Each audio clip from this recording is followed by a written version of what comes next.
सबसे पहले भगवान भोलेनाथ के चरणों में प्रणाम करती हूँ, मेरा प्रणाम स्वीकार हो। आदिशक्ति माँ भवानी गौरा के चरणों में प्रणाम करती हूँ, मेरा प्रणाम स्वीकार हो। सभी देवी देवताओं के चरणों में प्रणाम करती हूँ, मेरा प्रणाम स्वीकार हो। आप सभी गुरु भाई गुरु बहनों के चरणों में प्रणाम करती हूँ, मेरा प्रणाम स्वीकार हो। गुरु भाई गुरु बहनों, आप लोगों के साथ से, आप लोगों के सपोर्ट से महादेव की कथा और शिव शिष्यों तक पहुंचती। तो आप लोगों से मैं बार बार यही निवेदन करती हूँ कि हम और आप एक ही गुरु के शिष्य शिष्य हैं। तो उनके मार्ग पथ पे चलते हुए, जैसे नीलम दीदी और हरिंदर भैया ने तो जन जन लोगों में जाके जन जन लोगों को बताया कि शिव को गुरु बनाए, तो हम आप तो सोशल मीडिया के जरिए एक छोटी सी कोशिश कर रहे हैं उनके सपने को पूरा करने में। तो आप लोगों से मैं यही हाथ जोड़ के निवेदन करती हूँ कि कथा को ज्यादा से ज्यादा शेयर करिए, ताकि महादेव की कथा और शिव शिष्यों तक पहुंच सके। आप लोग यदि चैनल पे नए हैं तो चैनल को सब्सक्राइब कर लीजिए, ताकि जो भी वीडियो पड़े, जो भी कथा पड़े, वो आप लोगों तक आसानी से पहुंच जाए। कमेंट में भगवान का नाम जरूर लिखिए। भगवान का नाम लिखने से, बोलने से सारे कष्ट दूर हो जाते हैं। और आज जो मैं कथा सुना रही हूँ, एक माँ की निर्ममता की कथा है। कैसे एक शिव शिष्या की बेटे को प्रताड़ित करती है, टुकड़े टुकड़े खंड खंड करवा देती है, फिर भी महादेव क्या उसके साथ करते हैं, कैसे उसका जीवन बीतता है। आप लोग कथा में अंत तक बने रहिएगा। ये कथा कोई कथा नहीं है, एक सत्य घटना है। देखिए, एक राज्य में एक राजा थे। राजा बड़े ही कुशल राजा थे। उनके राज्य में उनसे प्रजा भी बहुत खुश रहती थी। राजा रानी शिव शिष्य थे, शिव भक्त थे। दोनों महादेव की पूजा आराधना करते रहते थे। धीरे धीरे कुछ समय बीता। राजा को एक पुत्री जन्म ली। राजमहल में जैसे ही राजकुमारी का जन्म हुआ, राजा बहुत प्रसन्न कि हमारे घर लक्ष्मी का आगमन हुआ है। हम सौभाग्यशाली हैं कि हमारे पे भगवान ने दया की और एक शक्ति का अवतार हमारे घर आंगन में हुआ है। क्योंकि जो राजा थे वो औरतों को बड़ा मान सम्मान देते थे। औरतों को जो मान सम्मान देता है, उसको मान सम्मान ऊपर वाले स्वयं देते हैं। धीरे धीरे धीरे धीरे समय बीतता रहा। कुछ समय के बाद फिर से राजा रानी को एक संतान हुई, और इस बार भगवान भोलेनाथ की कृपा हुई कि राजा को बेटा हुआ। राजकुमार का भी जन्म हो गया। राजभवन में बधाई बजने लगी, खुशियां छा गई। चारों तरफ ढोल नगाड़े बजने लगे, बड़ा उत्सव हुआ। और राजा साहब शिव आराधना करवाए, भंडारा करवाए, साधु संतों को भोज कराए, बहुत दान पुण्य किए। देखिए, अगर जो धन हमारे पास पर्याप्त है तो साधु संतों की सेवा तो करनी ही चाहिए। साथ में जरूरतमंद की जरूरत को भी पूरा कर देना चाहिए। और जब है ही नहीं तो बात ही अलग है, और है तो यह कार्य जरूर करना चाहिए। वो धन रखा रह जाएगा, उस धन को आप लेके जा नहीं सकते हैं। आपके पास करोड़ों रुपए आ जाए, अरबों रुपए आ जाए, कई किलो सोना हो जाए, बाकी उसमें से एक फूटी कौड़ी आपके साथ जाने वाली नहीं है। सब इसी पृथ्वी पे छूट जाना है। तो उस पैसे का, उस सोने का अगर जो यूज किसी जरूरतमंद के साथ हो जाए, उसकी जरूरत को पूरी कर दी जाए, तो उसके हृदय से जो दुआ निकलेगी वो सीधे आके आपको लगेगी। किसी को बताने की, समझाने की जरूरत नहीं पड़ेगी। अगर जो आप एक हाथ देते हैं तो भगवान दोनों हाथों से आपको देते हैं। राजा बड़े प्रसन्न थे। बाकी उसी प्रसन्नता के बीच एक दुखद खबर हो गई। रानी का स्वर्गवास हो गया। रानी की थोड़ी तबीयत खराब हुई और उनका स्वर्गवास हो गया। रानी का अंतिम संस्कार हो गया, श्राद्ध का काम हो गया। धीरे धीरे समय बीतने लगा।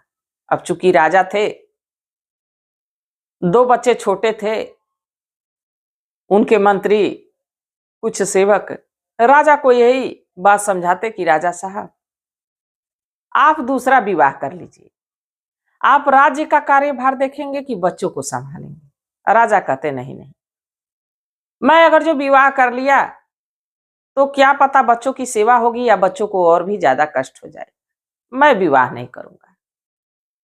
धीरे धीरे समय बीतता रहा। एक दिन राजा साहब राज्य के कार्य से दरबार में बैठे हुए थे और जो बच्चा था छोटा था, अभी बकैया चल रहा था। बकैया चलते चलते चलते चलते उनके राजमहल में एक छोटा सा तालाब था, उसी तालाब में चला गया, डूबने लगा। कुछ सैनिक देखे, बच्चे को बाहर निकाले, बचाए। राजा तक खबर गई कि बच्चा तालाब में चला गया है। राजा बड़े चिंतित हुए। अब राजा राज्य का कार्यभार छोड़ के बच्चों को संभालने में लग गए। समय व्यतीत होता रहा। मंत्रियों ने समझाया कि राजा साहब, ऐसे अगर जो चलेगा तो राजपाट सब कुछ समाप्त हो जाएगा और कोई शत्रु हमारे राज्य को हड़प लेगा। आप राज्य पे ध्यान दीजिए। राजा को लोग समझाने लगे कि राजा साहब, आप दूसरा विवाह कर लीजिए। अब सबके समझाने बुझाने पे राजा ने फैसला किया कि ठीक है, विवाह कर लूंगा। अब राजा से विवाह करने के लिए कन्या खोजी गई। राजा का विवाह हो गया।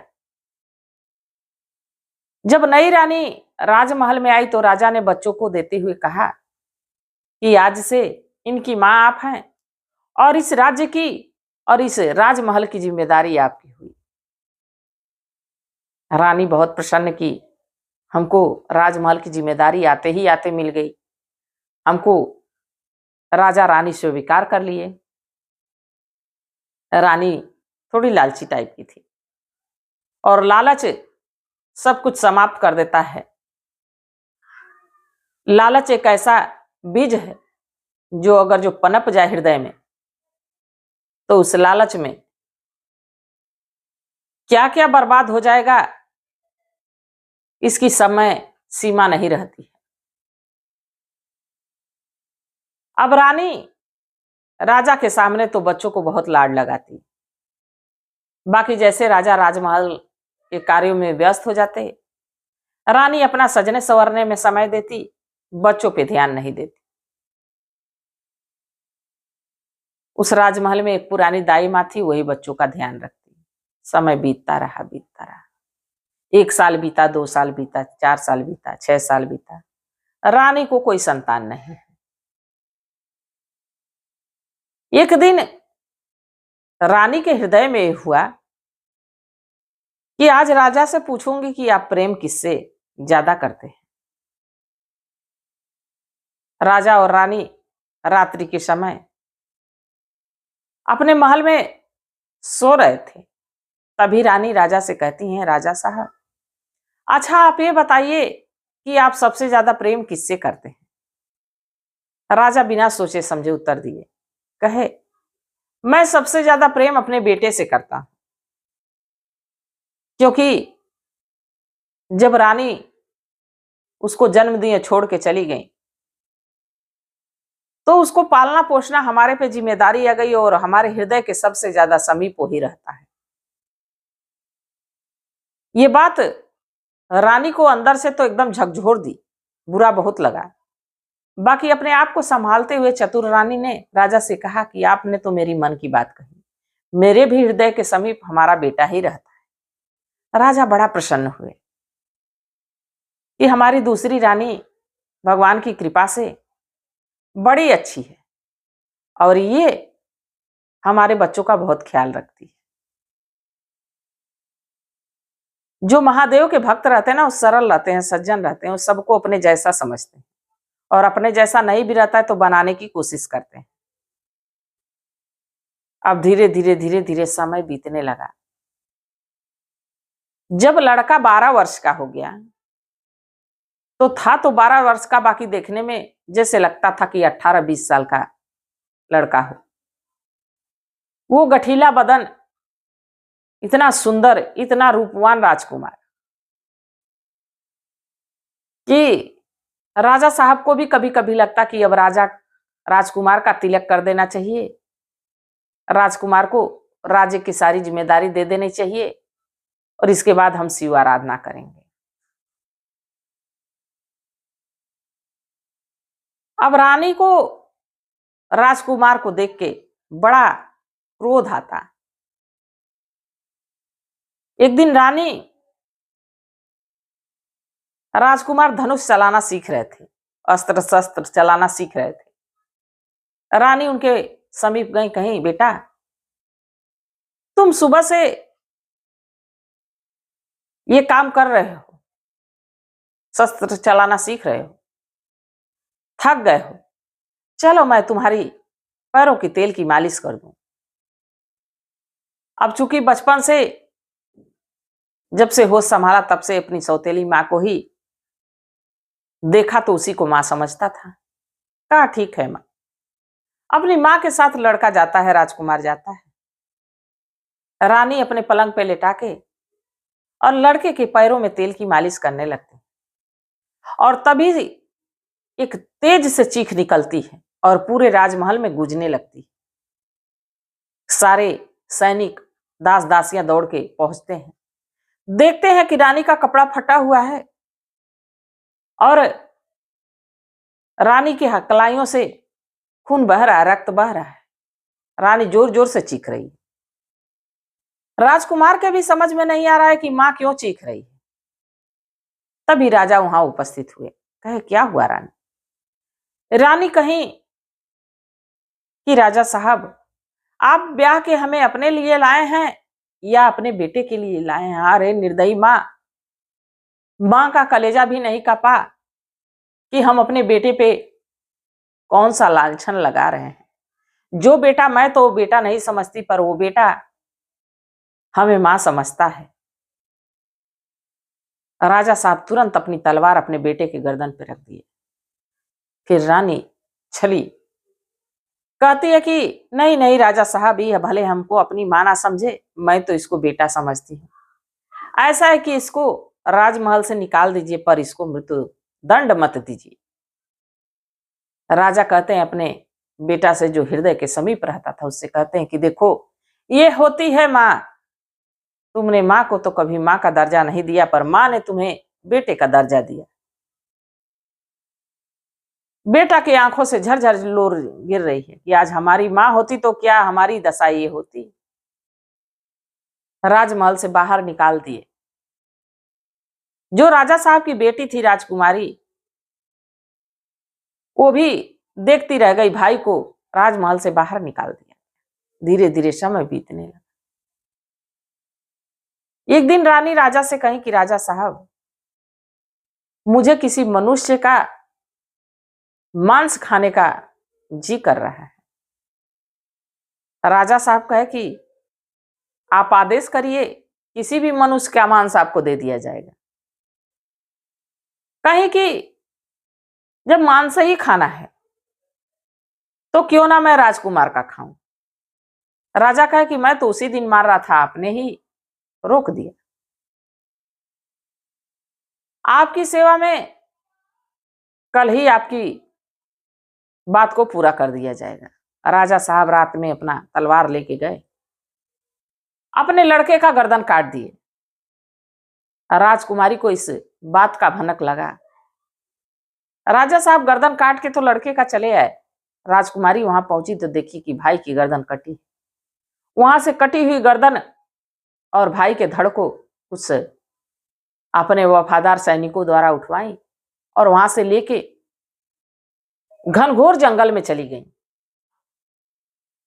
सैनिक राजकुमारी को उस जंगल में छोड़ के चले आए कि राजा साहब को शक हो जाएगा कि हम लोग राजकुमारी का साथ दिए हैं, तो राजा हम लोग की भी जान नहीं बख्शेंगे। राजकुमारी अपने भाई के कटे हुए सिर को धड़ से जोड़ के और उसी जंगल में विलाप कर रही है और महादेव से आराधना कर रही है कि हे महादेव, हे प्रभु, हे लीलाधारी, हे शिव गुरु, हमारे भाई पे दया करिए, और अगर जो दया नहीं कर सकते हैं तो हमारे प्राण को भी ले लीजिए, क्योंकि हमारे भाई के सिवा इस दुनिया में कोई नहीं। जो माँ भाई का गला कटवा सकती है वो हमारा भी गला कटवा सकती है, तो हमें नहीं जीना है। और कैसे महादेव से कहती है, सुन बा महादेव हमारी अरजिया रे हमारी अरजिया हो, भैया के प्राण दे तलवटाई न हो राम, किया हो रम रे, भैया के प्राण दे तलवटाई न हो राम। जब ये बात भगवान को मना रही है, ये बात मैया पार्वती भगवान भोलेनाथ सुन रहे हैं, देख रहे हैं कि एक शिव शिष्या की बेटी, वो भी शिव शिष्या है, भाई की कटी हुई गर्दन को लेके परेशान है। तो मैया पार्वती किसी का दुख नहीं देख सकती। भगवान भोलेनाथ से लगी कहने की, प्रभु हे नाथ, आपके सेवक पे, आपके दास पे बड़ी विपत्ति आ चुकी है, उस पे दया करिए हे प्रभु, उस पे कृपा करिए। और उधर पृथ्वी पे राजकुमारी अपने भाई को लेके महादेव से गोहरा रही हैं, दया मांग रही हैं। भगवान भोलेनाथ एक साधु का रूप बनाए, उस जंगल में आए, राजकुमारी के पास गए, कहे बेटी क्या हुआ है, क्यों इतना रो रही? तो कहने लगी कि क्या करूं बाबा, बड़ी दुख की बात है कि हमारी माँ निर्दयी हो गई है, हमारे भाई का गला कटवा दी, एक बार कलेजा भी उसका नहीं कापा। साधु बाबा कहे कि तुम्हारा भाई मरा कहाँ है, अचेत है। अपने कमंडल से जल निकाले और जैसे छिड़के भाई उठ के बैठ गया। दोनों भाई बहन एक दूसरे से लिपट के घंटों रोए। साधु बाबा चुप कराए। इसके बाद अपने झोली से अक्षत भभूत निकाल के दिए, कहे ये लो, जहां भी तुमको रहना होगा, जितनी दूर तुम राख को भभूत को छीड़ दोगी और इस अक्षत को छीड़ दोगी, उतने दूर में तुम्हारे रहने की व्यवस्था हो जाएगी, भगवान की कृपा हो जाएगी। और साधु बाबा वहां से चले गए। दोनों भाई बहन उसी जंगल के बीचों बीच उस भभूत को छीटे। अब धीरे धीरे दिन बीत चुका था, रात्रि का समय था। बहन कही, भाई हम लोग तो बच गए हैं, बाकी अब इस जंगल में जो पशु पक्षी है वो हमको रात में छोड़ेंगे नहीं, खाई जाएंगे। अब जितनी देर हम लोग को साथ रहना है रह लिया जाए। दोनों भाई बहन भभूत छीट के सो जाते हैं। सुबह जब नींद खुलती है तो वहां एक राजमहल तैयार है, साथ में एक शिव मंदिर तैयार है, बगल में तालाब है, सब कुछ वहां पे है। दोनों भाई बहन बहुत प्रसन्न हो। धीरे धीरे समय बीतने लगा। समय के साथ दोनों की चर्चा बढ़ने लगी, और चर्चा इसलिए बढ़ने लगी कि दोनों शिव भक्त थे, और जो वहां शिव मंदिर था, जो उस रास्ते से गुजरता उस शिव मंदिर के दर्शन किए बिना जा नहीं सकता था, क्योंकि इतना भव्य, इतना सुंदर, इतना सुगंध, सुंदर सुंदर फूलों की वहां से आती थी कि लोग खींचे चले जाते थे। धीरे धीरे वहां का प्रचार प्रसार होने लगा। अरे वहां एक राजा, एक राजकुमार आया है, रातों रात वहां पे मंदिर भगवान का भव्य बन गया है और बड़े भगवान सब पे दया करते हैं। वहां जो मन्नत मांगो पूरी होती। धीरे धीरे समय बीतता रहा। भाई सोचा बहन बड़ी है, अब इसके लिए सुयोग्य वर खोज के और इसका विवाह कर देना चाहिए। खोजते खोजते एक राजकुमार से राजकुमारी का विवाह निश्चित हो गया। सब कुछ कार्यक्रम चल रहा था। उसी बीच कुछ भिक्षुक राजकुमार के दरवाजे आए। राजकुमार स्वयं दान का काम कर रहे थे कि हमारी बहन की शादी में कुछ दान दक्षिणा भूखों दुखों को किया जाए ताकि हमारी बहन ससुराल में जाके सुखी रहे। उसी भिक्षुकों के क्रम में राजकुमार की आंखें जिसको देखी, उनकी सौतेली मां और राजा साहब, दोनों को देख के राजकुमार की आंखें तो भर आई। बाकी अपने सैनिकों से आदेश दिए कि इनको ले जाया जाए, इनको नहला धुला के बढ़िया कपड़ा पहनाया जाए और शादी समारोह में इनको उचित स्थान देके बैठाया जाए। राजा साहब को रानी को कुछ सैनिक लेके गए। राजा साहब कह रहे हैं, हम तो कोई गलती किए नहीं है, हमको किस बात की सजा देने ले जा रहे हैं, हम तो भिक्षा ही मांग रहे थे। सैनिक ले गए, उनको नहला धुला के राजा को दास सैनिक नहलाए धुलाए रानी को दास दासियां तैयार करके और जहां कन्यादान का मंडप बना हुआ था वहां ले जाके उनको एक सिंहासन पे बैठा दिए। विवाह का कार्यक्रम शुरू हो गया। जब कन्यादान करना हुआ तो राजकुमार कहे कि उन जो सिंहासन पे बैठे हुए हैं उनको बुलाया जाए, क्योंकि बेटी का कन्यादान एक पिता ही करता है। जब ये बात सुने राजा, तो राजा के पैरों के तले से जमीन खिसक गई। अपने बेटे के चेहरे को जब ध्यान से देखे तो देखे कि हमारा बेटा है। आंखों से लोर गिर रही है, अपनी बेटी का कन्यादान किए। अब मां वहां शर्म से पानी पानी हो रही है कि जिसका गला तो मैं कटवा दी थी। राजा साहब कहे कि अपनी तलवार से मैं इसका गला काटा था और हमारा बेटा जीवित है। शादी संपन्न हुई।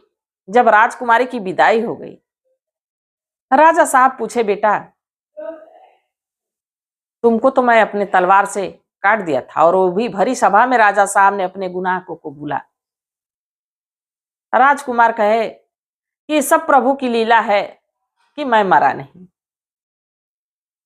जब ये बात पूरे राज्य के लोग जाने कि राजा साहब ने ऐसा कृत्य किया है और रानी ने ऐसा लांछन लगाया बेटे पे, तो हाँ, राजकुमार से सारे प्रजा के लोग कहे कि आप राजा को और रानी को अगर जो रखेंगे तो हम लोग आपको अपना राजा नहीं मानेंगे। राजकुमार सबसे क्षमा मांगते हैं, कहते हैं कि हमने तो सुना था कि माता कुमाता नहीं होती है, पुत्र कुपूत हो सकता है, बाकी माता कुमाता नहीं होती है। पर आज अगर जो मैं ऐसा कर दूंगा तो हमको सब यही कहेगा कि एक सौतेला बेटा था जो अपनी मां का ध्यान नहीं रख पाया। तो हे प्रजा के हमारे सभी लोग, हमें क्षमा कर दीजिए, हमारी मां को क्षमा कर दीजिए और हमारा घर फिर से भरा पूरा हो जाए। राजकुमार की इस बात को सोच के सारे प्रजा के लोग बड़ा प्रसन्न हुए। देखिए, कहा जाता है कि माता कुमाता नहीं हो सकती पर पूत कुपूत हो जाता है, पर यहां इस कहावत को राजकुमार ने झूठी कर दी। धीरे धीरे समय बीता। रानी के शरीर में पूरा कोढ़ फूट गया, पस मवाज बहने लगा, दर्द से कराहती थी। वही राजकुमार उनकी सेवा करते थे। बाकी उस दर्द से उनको कोई बचा नहीं सकता था। देखिए, भगवान बोलते नहीं, भगवान करते हैं। अपने कर्मों की सजा स्वयं ही इंसान भोग के जाता है। तो रानी ने तो अपने सौतेले बेटे के साथ ऐसा कर्म किया, पर भगवान ने उनको बख्शा नहीं। भगवान ने उसकी सजा उनको दे दी। एक शिव भक्त को, एक शिव शिष्य को अगर जो कोई छेड़ता है तो उसका इंसाफ उसको करने की जरूरत नहीं पड़ती है, उसका इंसाफ स्वयं महादेव कर देते हैं। तो गुरु भाई गुरु बहनों, आप लोगों को कथा कैसी लगी जरूर बताइए।